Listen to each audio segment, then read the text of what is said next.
एक मुलाकात ऐसी शख्सियतों के साथ जिन्होंने दिया है अपने जीवन को एक नया मुकाम।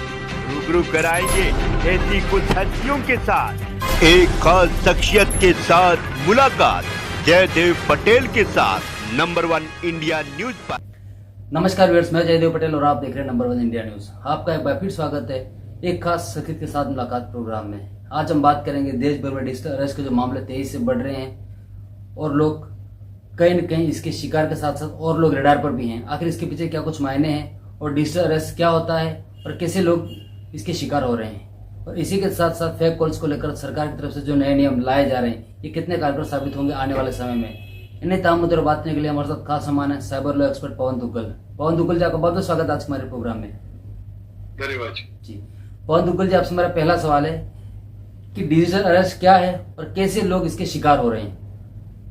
डिजिटल अरेस्ट एक नए प्रकार का साइबर क्राइम उत्पन्न हुआ है कोविड-19 के बाद, जहां पर मुख्य उद्देश्य होता है कि आप डर से, पैनिक से अपने विक्टिम को एक उस स्थिति पर ले आए, मानसिक स्थिति पर, जहां पर वो आपकी हर बात को मानेगा, अपने बैंक से खाते से पैसे निकाल करके आपको देगा और खुद ब खुद स्वतः ही अपने आप से साइबर क्राइम का शिकार होता जाएगा। उसमें आपको एक वीडियो कॉल आती है, आप वीडियो कॉल पर देखते हैं पुलिस अधिकारी की यूनिफॉर्म का व्यक्ति है, वो कहता है आपके बरखिलाफ हमें कुछ पार्सल मिले हैं और अगर अगर आपने कुछ पैसे वैसे नहीं दिए तो कार्रवाई होगी। तो आपको विवश करते हैं पैसे देने के लिए, अलग अलग अकाउंट्स में पैसा लेते हैं और तत्पश्चात आपको साइबर क्राइम का शिकार बना देते हैं। जी पवन दुग्गल, जिस प्रकार से हम देख रहे हैं कि जो विक्टिम जो होता है उसको कहीं इस तरीके से प्रेशराइज किया जाता है कि आधार कार्ड, पैन कार्ड से उसके लिंक जो मोबाइल नंबर होते हैं उसका यूज कर करके कहीं न कहीं, और पुलिस की तरफ से कॉल किया जाता है फर्जी, जिसमें उनको ये प्रेशराइज और धमकी दी जाती है कि अगर आपने ऐसा नहीं किया तो आपके केस में जो लीगल कार्रवाई हो जाएगी। तो ऐसे में जो आम व्यक्ति है वो पुलिस के जो फर्जी कॉल्स जो आ रहे हैं उससे कैसे नहीं डरे कि जब तक उसने अपराध नहीं किया है तो उसको डरने की नहीं आवश्यकता है, इसको कैसे सुनिश्चित किया जाए। देखिए, आम आदमी को समझना है कि पुलिस आपको वीडियो कॉल करके आपको एडवांस नोटिस नहीं देगी हम आपके खिलाफ कार्रवाई करने वाले हैं।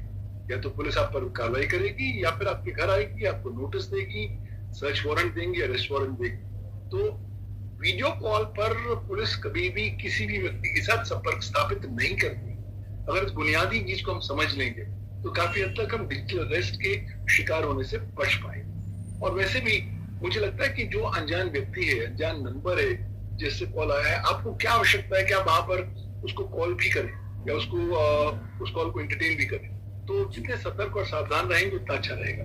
जी पवन दुग्गल जी, फेक कॉल्स को लेकर के अब सरकार के नई जो गाइडलाइंस और नियम जो आ रहे हैं ये कितने साबित होंगे कारगर आने वाले समय में रोकथाम को लेकर के। मुझे लगता है कि ये सही दिशा में सही कदम तो है, लेकिन कितने कारगर साबित होंगे ये आने वाला समय ही बताएगा। क्योंकि आजकल जो फेक कॉल्स हो रहे हैं वो आर्टिफिशियल इंटेलिजेंस के माध्यम से हो रहा है, और जब आर्टिफिशियल इंटेलिजेंस एक टेक्नोलॉजी के माध्यम से आप इस्तेमाल करते हैं तब आपको डिटेक्ट करना मुश्किल हो जाता है, आपको एट्रीब्यूट करना एक पर्टिकुलर एक्टिविटी से और मुश्किल हो जाता है। तो ये जो गाइडलाइंस आई हैं वो किस तरीके से इफेक्टिवली इम्प्लीमेंट की जाएंगी और उनका असर किस तरीके से वास्तविक जीवन पर पड़ेगा ये आने वाला समय ही बता पाएगा। जी पवन दुग्गल जी, आपसे मेरा एक आखिरी सवाल है कि फेक कॉल्स के बाद कहीं न कहीं जो फेक जो एसएमएस जो आते हैं जिसमें प्रलोभन दिया जाता है या फिर ये कहेंगे फर्जी जो ऑफर्स दिए जाते हैं, तो आखिर इसको कैसे खुद इंसान कहीं न कहीं इसको सेफली इसको इग्नोर कर ले। देखिए, मुझे लगता है कहीं ना कहीं जो आपको प्रलोभन की क्षमता है उसको नियंत्रण में रखना पड़ेगा। कोई भी टेम्पटेशन हो जाए, आपने उसके अंदर घुसना नहीं है। अगर कुछ भी चीज इंटरनेट पर आप देखते हैं, पढ़ते हैं, जिस पर विश्वास नहीं होता, तो आपको संकेत इस बात पर है कि एक्चुअली ये गड़बड़ का मामला है और यहाँ पर आप साइबर क्राइम के शिकार हो सकते हैं। तो कोशिश करें आप प्रलोभन में मत पड़े, छोटी लालच में मत पड़े। कोई ऐसी छोटी लालच को सुन के कोई चीज को क्लिक ना करें, कोई प्रकार की ईमेल को रिस्पॉन्ड ना करें। अपने आप को सुरक्षित रखने का प्रयास रखें, क्योंकि आज साइबर क्रिमिनल्स नए तरीकों के माध्यम से आपको टारगेट कर रहे हैं, आपके पैसे आपकी जेब से निकालने का प्रयास कर रहे हैं। वहां दूसरी ओर आप उतने ही ज्यादा सतर्क और सावधान हो जाएंगे तो संभावित तौर पर आप इस तरह के साइबर क्राइम के शिकार होने से और बच पाएंगे। जी पवन दुग्गल जी, आपने हमारे लिए समय निकाला और महत्वपूर्ण जानकारी हमारे साथ साझा करी, उसके लिए आपका बहुत बहुत धन्यवाद। धन्यवाद।